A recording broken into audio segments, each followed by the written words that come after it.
de asaltantes siembra el terror en Cartago. Atacan a colegiales y universitarios. Se disparan las muertes de personas en bicimotos, un medio de transporte sin regulaciones en el país. Cada 3 horas tachan un vehículo en Costa Rica. El Incofer promete tarifas de $1 en su nuevo tren rápido de pasajeros. El Salvador pasó de ser uno de los países más violentos del mundo a ser ahora un referente de paz y tranquilidad.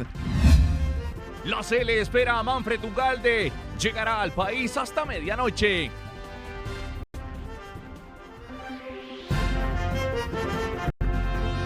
¿Qué tal? Buenas noches, muchísimas gracias por acompañarnos como siempre a esta hora. Soy Yanane Villanueva y esto es Noticias Repretel. Iniciamos, en pantalla están nuestros compañeros y compañeras listos para informarles. Como decíamos en nuestros titulares, y vamos a ir a los detalles, 3 asaltantes en Cartago siembran el miedo entre colegiales y estudiantes, sobre todo universitarios. Un video muestra cómo intentaron atacar a una mujer cuando regresaba de clases y corrió para evitar que le arrebataran la mochila. Gustavo Díaz está en Cartago y tiene el reporte. Gustavo, buenas noches. Hola Yanani, muy buenas noches. Por fortuna hubo personas que salieron a socorrer a esta estudiante universitaria. Se trata de 2 hombres y una mujer que ya están plenamente identificados por las autoridades, son los que aparecen en este video y también los protagonistas de una serie de asaltos diferentes estudiantes en esta provincia. Hemos preparado una nota con las personas que en su momento también le colaboraron a esta joven que intentó ser asaltada, pero además también con otros estudiantes que se percatan de la peligrosidad a la hora que ellos salen del centro educativo. Veamos.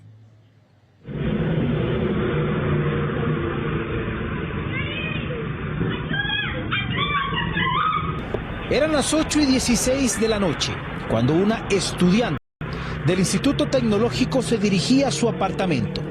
Un vehículo donde viajaban 2 hombres y una mujer se parqueó para intentar el asalto de la estudiante.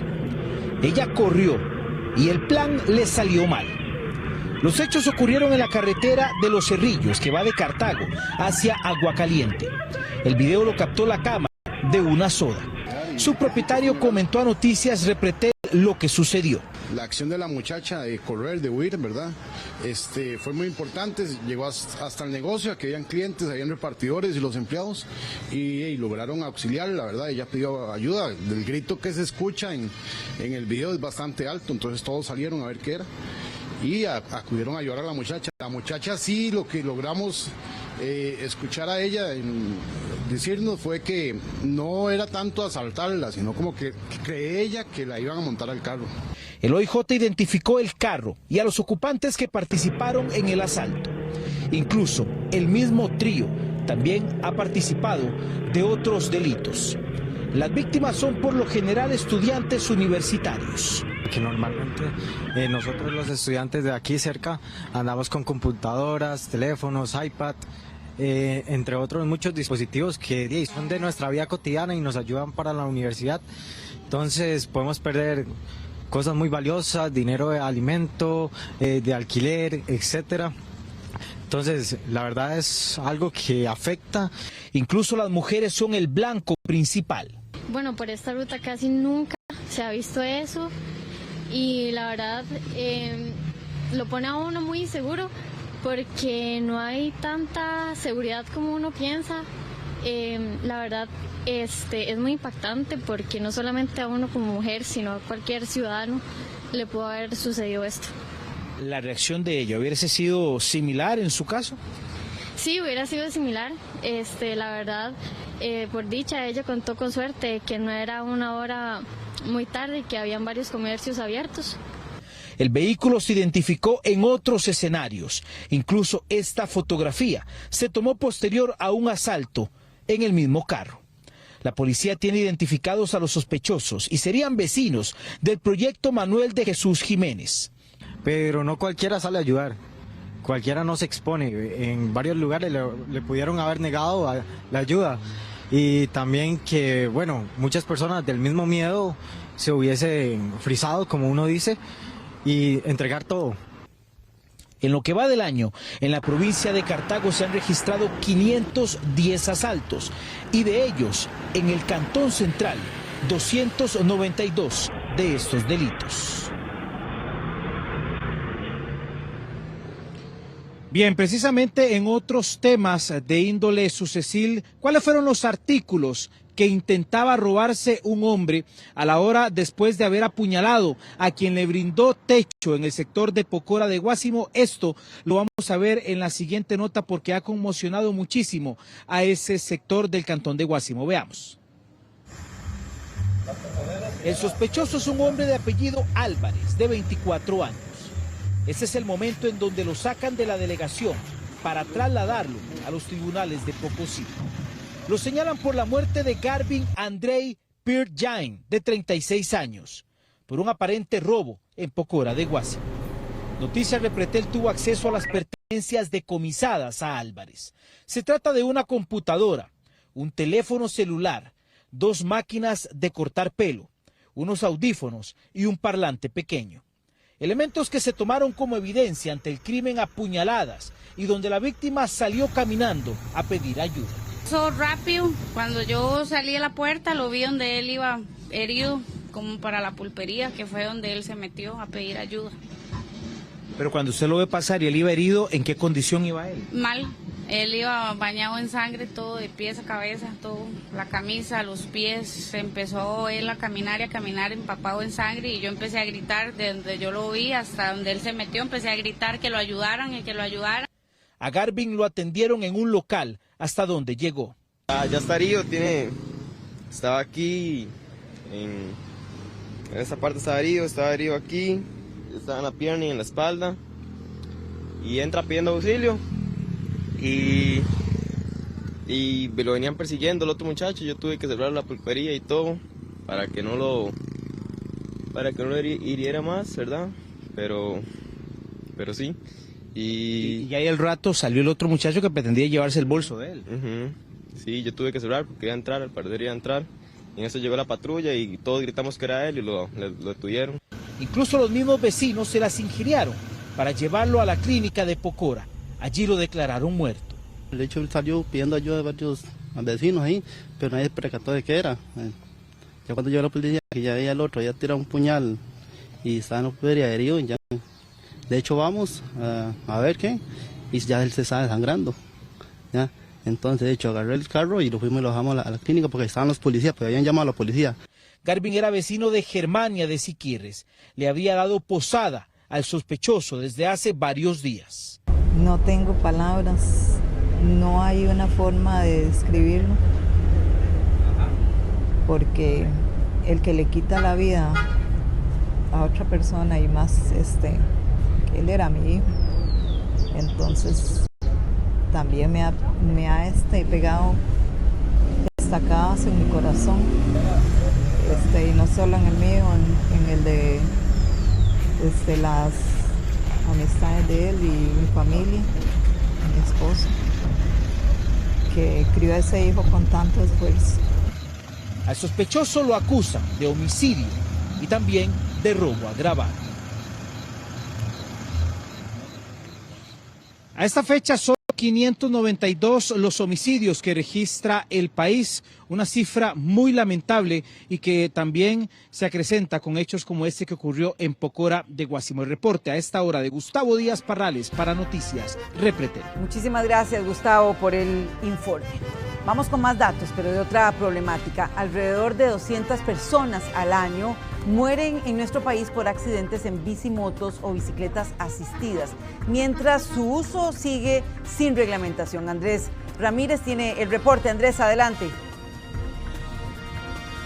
Hola Yanani, ¿qué tal? Gusto saludarle. Día de presas aquí en la General Cañas, hoy que inició con un choque en el que lamentablemente muere una persona con bicimoto en carretera. La policía de tránsito, las autoridades están advirtiendo de que cada vez más son este tipo de vehículos o más bien de bicicletas asistidas las que están circulando en el país, lamentablemente con saldos negativos, fallecimientos que se siguen sumando.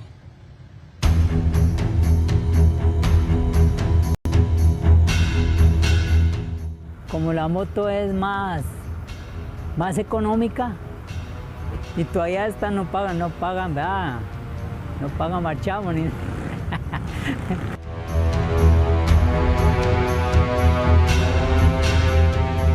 Uno tiene que tener malicia uno cumplir como si fuera una moto. Hay gente que se tira a la pista como sea. Don Rafael lleva sus implementos en calles permitidas, pero no todos lo hacen.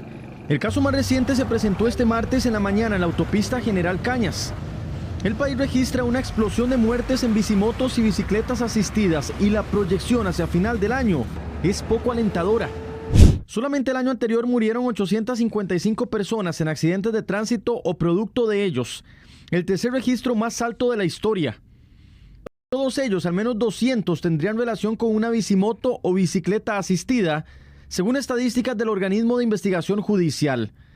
¿Pero qué las hace tan atractivas? En el mercado nacional se pueden conseguir como estas a un precio de 760,000 colones. Otras como esta a un precio que oscila los 535,000 colones. Y todavía hay más baratas como esta otra que se pueden conseguir nuevas en unos 350,000 colones. No requieren licencia para quien la conduce. Tampoco marchamo. No deben respetar límites de velocidad y mucho menos revisión técnica. Todo esto conlleva un alto grado de riesgo. Sí, para nosotros una bicimoto tiene el mismo riesgo que una motocicleta y todavía tal vez un poco más grave porque las personas se confían y a veces no utilizan todas las medidas de protección que se utilizan en una motocicleta. Lo consideran una bicicleta, incluso a veces usan casco de bicicleta o no usan casco del todo porque creen que no se llega a las velocidades, pero lo que uno ve en carretera es que estas personas andan hasta por autopistas a grandes velocidades a la par de los otros automotores como si fuera una motocicleta. Las bicimotos, por la regulación costarricense, no contabiliza como un autor, entonces no está cubierta, no tiene marchamo, por lo cual no está cubierto el seguro obligatorio de automóviles. En la Policía de Tránsito recuerdan que las bicicletas asistidas no tienen autorización para circular en carreteras nacionales, pero su regulación todavía es analizada en un proyecto dentro del COSEBI. Les indica que no deben andar en rutas principales como Ruta 2, Ruta 1, Ruta de la 32 también, no deben andar ahí circulando. Para que sea una motocicleta no debe de tener pedales, de las demás todavía está en proceso, en estudio de parte de COSEBI. Y ese proyecto del COSEBI aún está en construcción, en medio del debate sobre la conveniencia de solicitar licencia, implementos de seguridad o hasta marchamo. Las bicimotos sin pedal sí son consideradas como motocicletas por la ley de tránsito. 7:08, el reporte hasta ahora desde la General Cañas con una presa importante, debemos decirlo, de Andrés Ramírez Fernández para Noticias Red Pretel. Buenas noches. Muchas gracias, Andrés. Buenas noches. En nuestro país, al día, por lo menos 8 vehículos son tachados y el exceso de confianza de los conductores lo señalan las autoridades que dejan sus carros y esto pasa una cara factura. Eric Meléndez nos habla de esta situación, cuándo es responsabilidad del mismo conductor y cuándo de la falta también de seguridad cada vez presente en muchos sitios públicos. Adelante.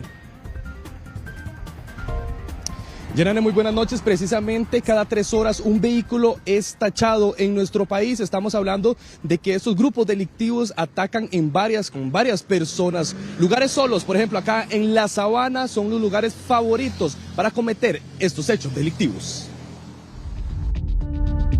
Una denuncia por tacha cada 3 horas es lo que recibe el organismo de investigación judicial en el país. Hicimos un recorrido por San José y esto fue lo que encontramos. Vehículos, los cuales se estacionan en plena vía pública, sin ninguna supervisión. Por día, son 8 los delitos que se dan de este tipo. Cuando hay conciertos alrededor de La Sabana, fuera de los centros médicos, muchas veces la gente deja los carros ahí, se retira, topan con suerte, como nos han dicho, es porque se le retiró la placa. Muchas veces hasta le roban hasta las placas a los vehículos ahora, para usar las placas para delinquir y demás. El registro del OIJ contabiliza 6.433 delitos de este tipo en los últimos 3 años, de los cuales 2.256 ocurrieron en 2022, 2.243 en 2023. En lo que va de este año, son 1.934 tachas. Estos grupos han tenido que variar su modus operandi y ahora se están dedicando a tachar gran cantidad de vehículos por día, por sector, por hora, para poder suplir su necesidad económica. San José, Alajuela y Heredia son las provincias con más casos. Sin embargo, grupos delictivos apuestan por zonas de playa y ataques a turistas. Delitos que han hecho que un delincuente apueste ahora por una tacha y no por el robo del automotor. Hay parqueos, los parqueos tal vez vacíos, y los vehículos en vía pública, entonces es donde se presta, porque los mismos cuidacarros, muchos, no todos, se prestan para, como dicen, para marcar un vehículo e informarle a estas personas para que cometan sus hechos. Una tacha de un vehículo dura 5 segundos, entonces lo que utilizan ellos es grupos de jóvenes que se hacen pasar por familiares, estacionan junto al vehículo que van a tachar, tapan con las puertas el movimiento, realizan la tacha y se retiran a realizar otra tacha. Según la Policía Judicial, de viernes a domingo en horas de la noche y madrugada son los momentos de mayor incidencia. Por su parte, este 2024 registra 138 robos de vehículos. Personas jóvenes de 20 a 30 años son los que están acaparando estos grupos de delincuentes para cometer estos hechos en la capital, pero que ahora las autoridades prestan atención porque se mueven a zonas costeras. Llenan la información que tenemos a esta hora desde la Sabana, el informe de Eric Meléndez Delgado para Noticias Repretel. Muchísimas gracias, Eric. 7:11, pasamos a otro tema, porque en nuestro país faltan por lo menos 1.500 choferes de buses y por esta razón se están abriendo plazas. Tenemos toda la información con Laura Solórzano. Adelante. Yenani, así es, ¿qué tal? Muy buenas noches. Ese faltante de choferes nacionales involucra varios factores como salarios, condiciones laborales, mejores oportunidades y por eso están llegando más choferes extranjeros. Veamos la siguiente información. En el país es muy normal ver en la calle choferes de bus de otras nacionalidades. Vemos a nicaragüenses, venezolanos y un número importante de salvadoreños que están llegando. La Cámara Nacional de Transportes habla de que hay un faltante de 1.500 choferes a nivel nacional. Eso ya llegó a las esferas del Ministerio de Trabajo, donde ya abrieron vacantes en la Agencia Nacional de Empleo. En www.ane.cr, un servicio gratuito que sirve de enlace entre los usuarios y las empresas que requieren talento humano, ahí se publicaron 242 plazas disponibles para chofer de bus. La publicación de esas ofertas, así como las vacantes existentes, para que la mano de obra nacional pueda aplicar por las mismas. Además, se han realizado, junto con la Cámara, ferias de empleo para ese fin y activar, en caso de no encontrar la mano de obra nacional, los mecanismos multilaterales de migración ordenada a efectos de lograr llenar la demanda laboral. Desde el Consejo de Transporte Público tienen muy claro la necesidad de más choferes y aseguran que mientras las personas cumplan con los requisitos que ya están establecidos en las leyes de Costa Rica, los choferes pueden trabajar.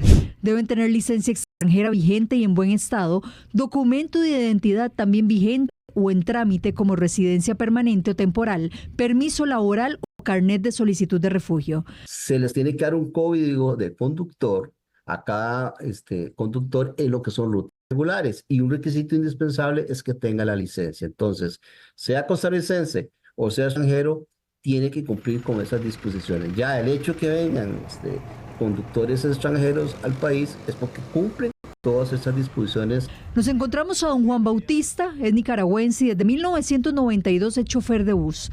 Actualmente es colaborador de la empresa de buses Viusa, aquí en Uruca.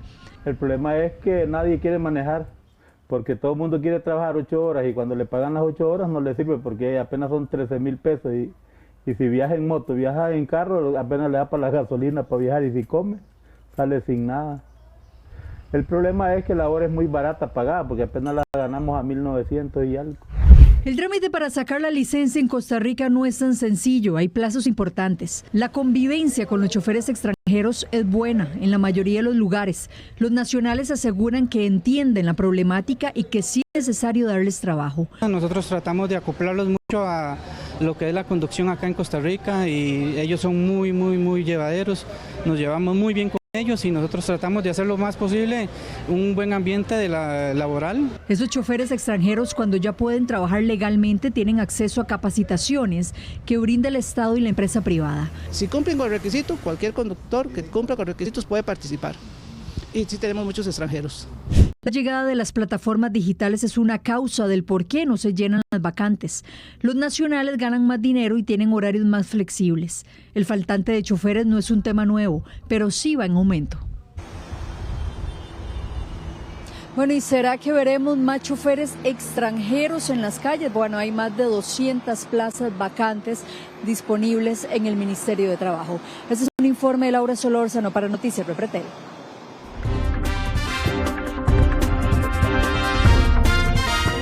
Un oficial de la Fuerza Pública colaboró con una mujer que daba a luz en un vehículo. Este caso se presentó en Cariari de Pocosí.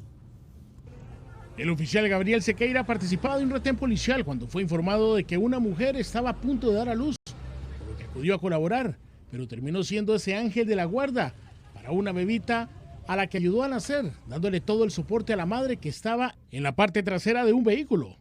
Ella era llevada a la clínica local cuando comenzó a experimentar contracciones intensas, síntomas que indicaban el inicio del parto. Afortunadamente, cerca de donde tuvieron que detenerse, estaba el oficial Sequeira, quien rápidamente utilizó su conocimiento en primeros auxilios. Empiezo a decirle que por favor se ayude, que yo le voy a ayudar también mutuamente, vamos a salir avante con la niña o el niño que viene. Ya le digo a ella que por favor empiece a pujar, ¿verdad? Fuertemente, y ya empezó a coronarla la cabecita, ¿verdad? Y más, ya se empezó a notar que venía saliendo, entonces yo le digo, puje más fuerte, por favor, que ya va a salir la bebé, ya está por salir. Ya posteriormente ya la abracé, ¿verdad? La bebé la saqué y el signo que ella me dio fue que lloró inmediatamente. Entonces al ver que ella lloró, y me puse alegre porque vi que por lo menos venía bastante sana, ¿verdad? La coordinación entre la Fuerza Pública y los servicios de emergencia permitió que la madre y la bebé fueran trasladados después a la clínica de Cariari, donde continuarán recibiendo los cuidados necesarios. Nos han ido capacitando en diferentes cursos y diferentes herramientas que nos han dado a través de la carrera policial para poder actuar. Créame que cualquier compañero está en la capacidad, ¿verdad?, de poder actuar en una emergencia. Ahí la mayoría, yo creo que la mayoría del ministerio podría actuar de la misma forma. En ese momento me tocó a mí, gracias a Dios, que todo me salió bien y sé que mis compañeros también lo hubieran hecho. Gabriel Sequeira tiene 15 años de trabajar para la Fuerza Pública y asegura que ha participado en otros 4 partos cuando estuvo como oficial de la Policía de Fronteras. En una inspección realizada a un contenedor en la terminal de Moín, detectaron con ayuda de un escáner una carga contaminada con aproximadamente 29 kilogramos de cocaína. Por lo menos esa es la cifra inicial. El contenedor inspeccionado llevaba como destino España y la droga fue encontrada dentro de la carga de verdura oculta entre los productos de exportación. Con ayuda de un perro fue posible determinar la presencia de la droga en el interior de este contenedor. Desde la entrada en funcionamiento de los escáneres, las autoridades dicen que han incautado por lo menos 6.000 kilos de cocaína dentro de la terminal de contenedores de Moín. Se logran incautar 29 kilogramos de cocaína que iban en un contenedor con frutas y vegetales costarricenses en dirección a España. Hoy se logra esta incautación, la operación sigue abierta en procura de dar con los responsables. Seguimos con otras informaciones. Un motociclista perdió la vida la tarde de este martes luego de que pegara contra un poste del tendido eléctrico. La versión de testigos es que el ahora fallecido transitaba cuando iba una persecución de oficiales de la Policía Municipal de Escazú, lo que hizo que se saliera de la vía. Por su parte, la Policía Municipal confirmó que había una persecución y que los oficiales adelantaron un camión. El motociclista intentó hacer lo mismo, pero no le dio tiempo de volver a la carretera y pegó con el poste. Nuestras unidades estaban en una situación de emergencia aquí muy cerca del sector y cuando llegan a atender el sujeto que andaba en fuga por otra situación, se les comunica que hay un accidente en esta zona. Se llega y se constata que la persona está fallecida. Al parecer, y según logramos constatar en nuestras cámaras de seguridad, el hombre adelanta un camión de carga pesada de color blanco y luego cuando trata de meterse otra vez al carril pierde el control y choca contra el poste. Un sujeto de apellidos Muñoz Pereira fue detenido por agentes judiciales al relacionársele con el delito de extorsión. Al parecer, el sujeto, que es estudiante del Tecnológico de Costa Rica, envió correos a la rectoría indicando que descubrió fallas tecnológicas en los sistemas informáticos de la institución. A cambio de no divulgar estos datos sensibles, solicitó que se le condonaran los pagos de la carrera que cursa. De inmediato, la Casa de Estudios Superiores puso la denuncia ante la Fiscalía, por lo que se procedió a detenerlo en el campus universitario. Este martes también se realizó el allanamiento de su vivienda con el objetivo de decomisar evidencia relacionada con el caso.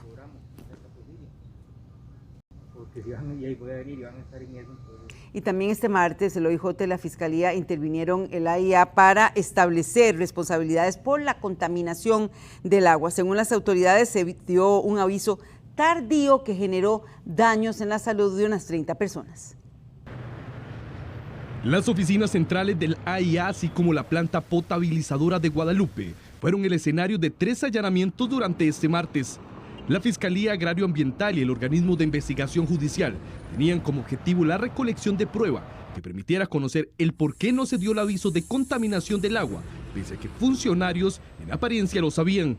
Los investigados responden a los apellidos Ramírez Sánchez, Quesada Cubillo y Díaz Quesada, quienes rondan en edades entre los 48 y 56 años.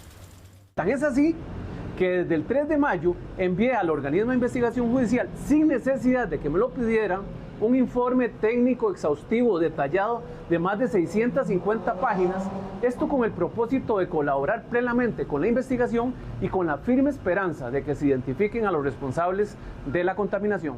Entre los motivos de las indagaciones está sentar responsabilidades por causar enfermedades en piel, garganta, vías respiratorias y el estómago de al menos 30 abonados. Según detalló la Fiscalía, los 3 funcionarios públicos sabían de la presencia de silenos o contaminantes en el agua. Y pese a esto, se continuó con el bombeo del agua, lo que podría implicarlos en penas o sanciones de hasta 4 años de cárcel. Establece penas de inhabilitación en el ejercicio de sus cargos de 1 a 4 años. No podemos desconocer tampoco una responsabilidad solidaria por parte de estos funcionarios al ser demandado el Estado en el contencioso administrativo, en donde cualquier daño que se haya generado a la salud, al elemento económico de las víctimas, el Estado tendrá que resarcir. La contaminación del agua afectó a más de 100,000 personas de cantones como Tibás, Huecochea, Moravia y Montes de Oca a finales de enero. Las 3 personas investigadas fueron presentadas ante el Ministerio Público,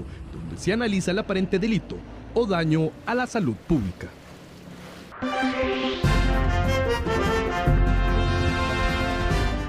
Incofer promete que la tarifa del tren rápido de pasajeros rondaría el $1 por trayecto y movilizaría unas 100,000 personas al día. Nuestro compañero Josué Vargas tiene el reporte. Adelante, Josué. Muy buenas noches. Incofer ya recibió la primera parte del estudio de factibilidad del tren rápido de pasajeros. La primera fase contempla un recorrido que va desde Paraíso de Cartago hasta la ciudad de Alajuela, lo cual contempla 51 kilómetros en doble vía, recorriendo los 4 principales puntos del gran área metropolitana. El costo asciende a los $700 millones. Mientras tanto, las tarifas prevén que ronden alrededor de $1 por pasajero en cada uno de estos tramos, pero no será hasta el año 2025 cuando los diputados reciban la propuesta formal a través de un proyecto de ley. Con horarios limitados, con las unidades a colapsar y a veces hasta sin aire acondicionado. Así viajan miles de personas en nuestro transporte ferroviario. Cuando llueve se meten goteras, el aire acondicionado. El tren siempre va llenísimo, llenísimo hasta que los queremos como asfixiar. Las unidades sí están en muy mal estado. Pese a las inconsistencias, la demanda de pasajeros crece y muchos descartan regresar a los buses. Pues no, porque yo soy de Cartago y hay mucha presa y no, mejor el tren. 13 proyectos para modernizar el tren han pasado por los escritorios de Incofer en 40 años, mientras el número de vehículos crece en las calles. Que el proyecto de parte de este gobierno no ha avanzado y que han indicado que lo que estaba planteado no es lo que quieren hacer. Álvaro Bermúdez, presidente de Incofer, afirma que el proyecto avanza. Ya recibieron la primera parte del estudio de factibilidad que estimó el costo entre 700 y 800 millones de dólares, mientras que la tarifa para los usuarios rondaría $1 por tramo. Pero definitivamente no vamos a tener tarifas mucho más altas, ni el doble ni el triple de las actuales. Van a ser tarifas similares, un poco superiores. La primera fase abarcará desde Paraíso al centro de Alajuela, utilizando el derecho de vía actual, pero ampliado. La estimación de pasajeros decreció de 200.000 a 100.000 por día. Menores tiempos de desplazamiento, menor congestionamiento vial, todas las personas que dejen su vehículo y se monten al tren también vamos a tener parqueaderos a la par del tren. El Estado de la Nación estimó que el tren podría reducir el tráfico entre 250 y 1.000 vehículos por trayecto. ¿Usted dejaría el carro en la casa? Sí, claro, exactamente. Sí, porque es una forma de movilizarse más rápido ante estas presas, ¿verdad? El tren viaja a 25 kilómetros por hora, el eléctrico lo haría a 35 kilómetros por hora o un poco más, pero las frecuencias serían más rápidas, cada 10 minutos en hora pico o 15 en hora valle, sin interrupciones. Eso permitiría hacer un viaje entre Alajuela y Paraíso en 40 minutos en vez de 80, de acuerdo a estimaciones del Estado de la Nación con el proyecto del tren del gobierno de Luis Guillermo Solís. Lo más que podemos tener es un tren que vaya bastante más rápido que el actual, que tenga cruces semaforizados, todos los sistemas de control, un sistema mucho más moderno. Bermúdez advierte que el Estado deberá aportar un subsidio menor a $40 millones para su funcionamiento, así como sucede en otros países. Actualmente el Estado invierte el impuesto al combustible o una parte de eso en carreteras, ¿verdad? Las carreteras es infraestructura, eso de alguna manera está subsidiado. El ferrocarril tendrá pasos elevados en intersecciones conflictivas y en otros puntos irá al mismo nivel de la calle, con agujas y semáforos. Usted no puede pretender que prácticamente todo el sistema sea elevado, ¿verdad? Porque obviamente eso eleva los costos muchísimo. Pero entonces hay que buscar un equilibrio. Al tren le falta un largo camino por recorrer. Antes de llegar a la Asamblea Legislativa, deberá pasar por el MOP, Mideplan y Hacienda. El financiamiento para su construcción está preaprobado.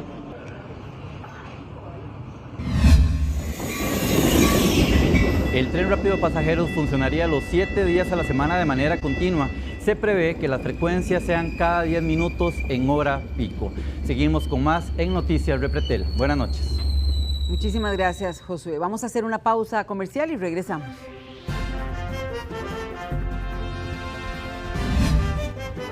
Fuimos hasta San Salvador para averiguar cómo lo hicieron y qué dice su gente.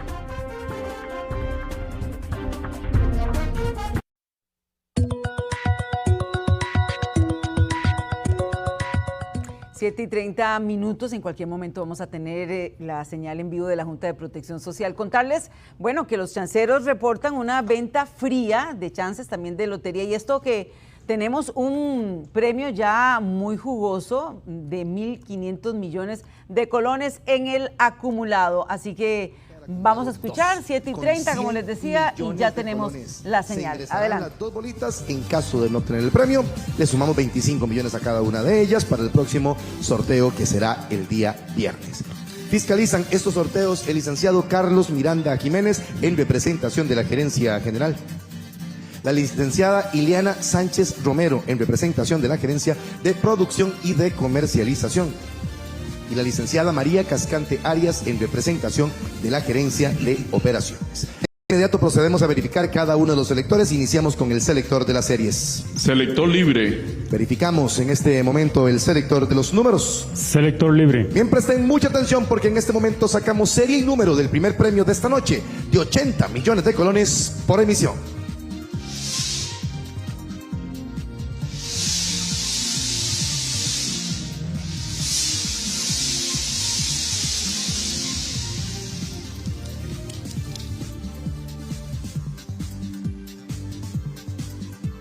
Serie 966-966. Número 5050. 50 con la 966, combinación del primer premio. En este momento, serie y número del segundo premio de 25 millones de colones por emisión.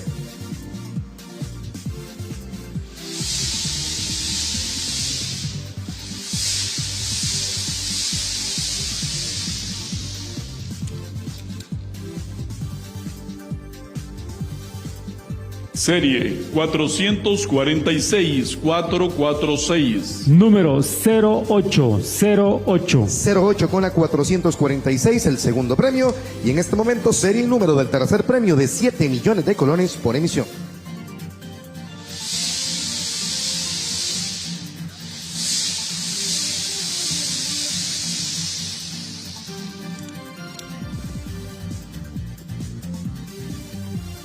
Serie 876-876. Número 2222. 22 con la 876, la combinación del tercer y último premio del sorteo de chance de hoy, martes. De inmediato pasamos al número duplicador, número que le paga 10.000 colones por emisión.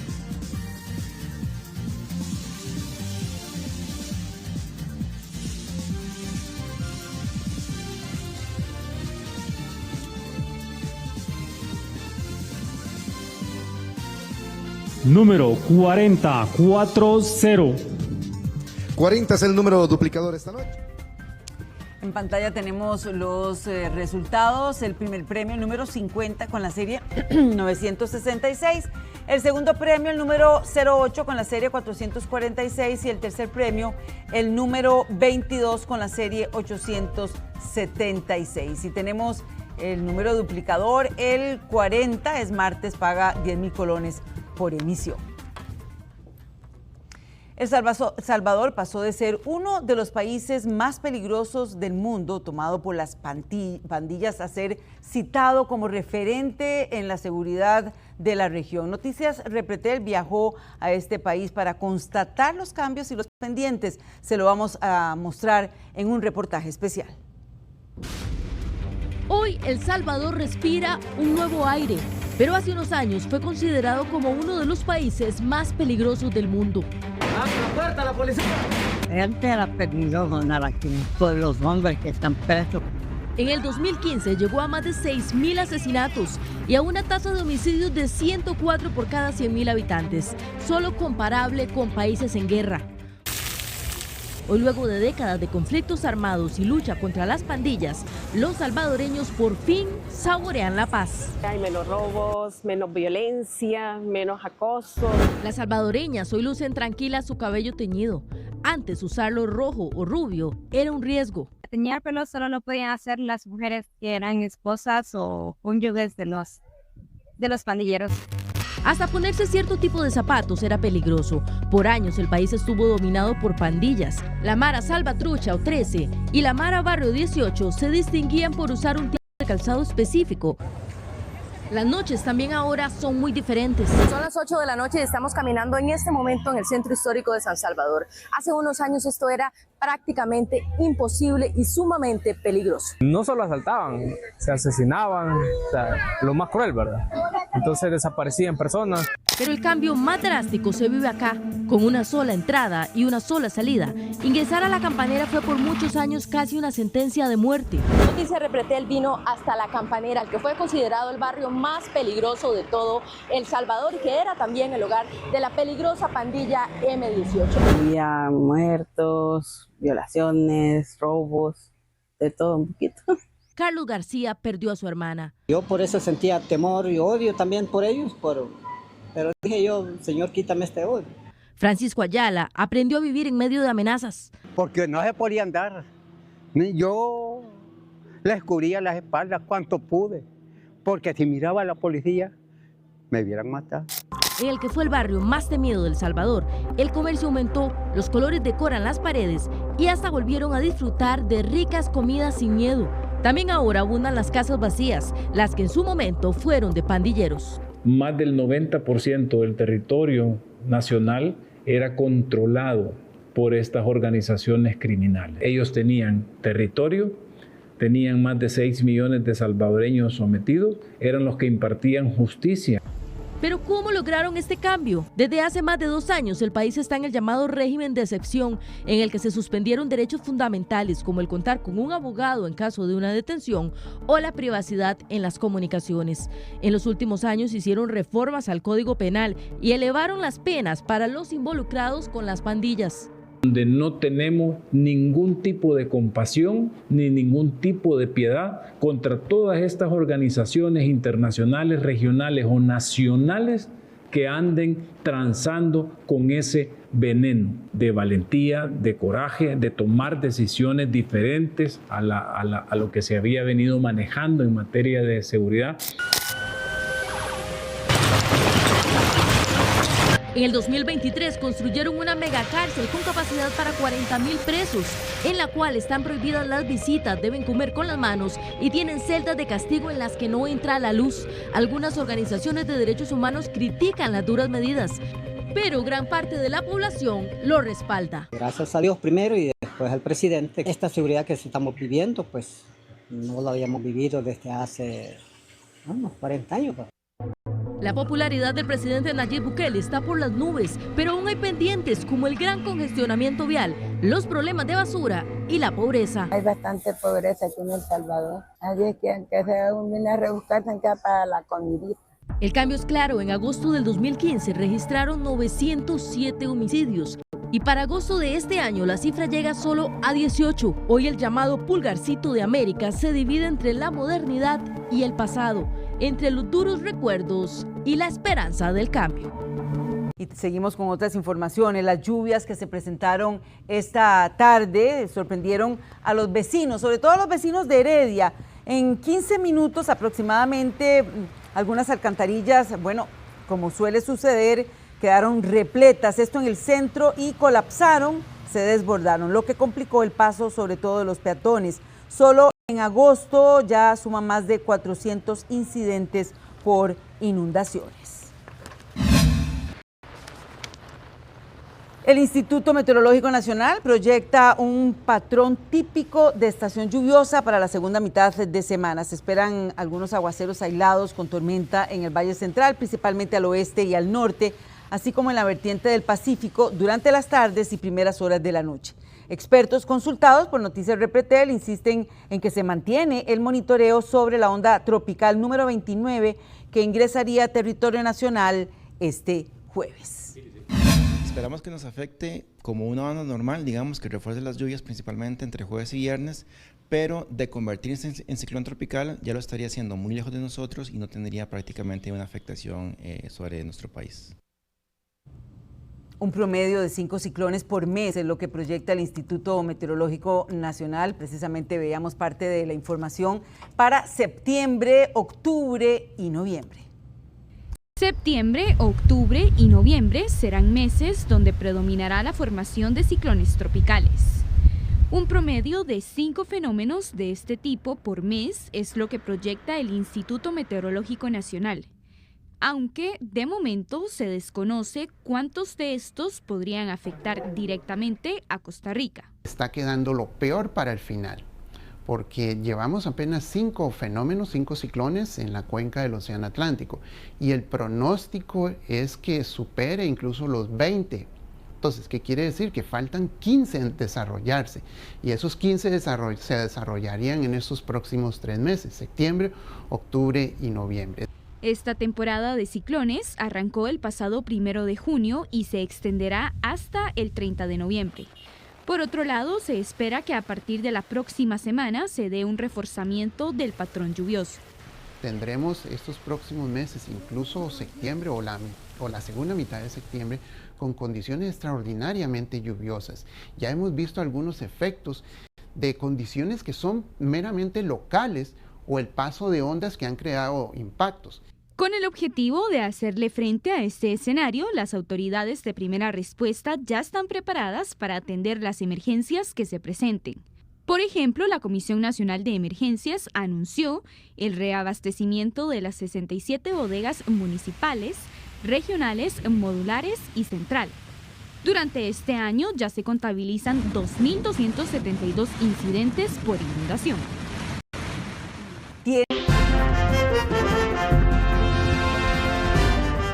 7:44. Unas 400 empresas en nuestro país operan bajo el régimen de zonas francas.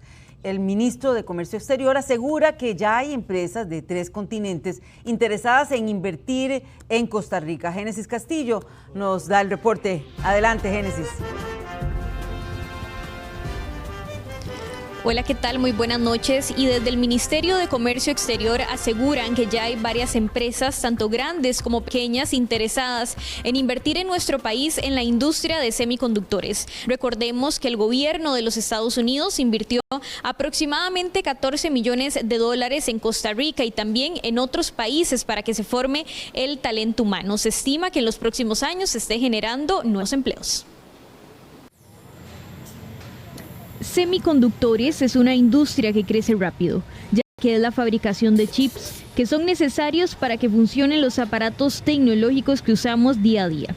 Costa Rica le queda poco tiempo para formar el talento humano en esta área, ya que hay una fuerte competencia en la región por atraer a estas empresas. Nosotros no podemos esperar a que las empresas estén aquí o que hagan el anuncio de venir para formar el talento humano que nosotros debemos poner a disposición de estas empresas. Desde el Ministerio de Comercio Exterior aseguran que ya tienen mapeadas empresas de Norteamérica, de Asia y europeas interesadas en invertir en el país en semiconductores. Por ejemplo, recientemente se informó de que Estados Unidos está invirtiendo en formar el talento humano en Costa Rica. Se han asignado ya prácticamente $14 millones a Costa Rica y otros 4 países más a través de estos intermediarios. No es que el dinero le llega al Estado directamente, sino que Estados Unidos lo asigna para un país, pero los ejecuta a través de otras agencias como casas de estudios. Más de 200,000 personas están desempleadas, por lo que el país necesita generar fuentes de empleo. Eso sí, encuestas como la de Manpower Group han advertido que 7 de cada 10 empleadores tienen gran dificultad para encontrar el personal, por lo que estas formaciones son necesarias. Parte es el crecimiento que estamos teniendo en el sector de implementos médicos, farma y otros segmentos, y entonces empiezan a tener problemas, proceso de formación de que no está respondiendo a la velocidad que necesitamos. Expertos señalan que las empresas de semiconductores requieren de puestos técnicos. Estos son programas más cortos. El gobierno asegura que apostará por replicar el modelo de dispositivos médicos en la industria de semiconductores. De 7.500 millones de dólares anualmente, es un montón de plata, emplean a miles de costarricenses. Queremos replicar ese modelo en semiconductores. Desde el Ministerio de Comercio Exterior señalan que están en conversaciones con empresas destacadas a nivel mundial y que pronto esperan dar a conocer algunas de ellas. Y también los expertos hicieron un llamado a que es necesario que se siga formando el talento humano, ya que en estos momentos tenemos competencias importantes, principalmente en 3 países, en este caso Panamá, México y también Brasil. Desde San José se fue un reporte de Génesis Castillo para Noticias Repretel. Muchas gracias, Génesis. Hacemos una nueva pausa comercial, regresamos en minutos.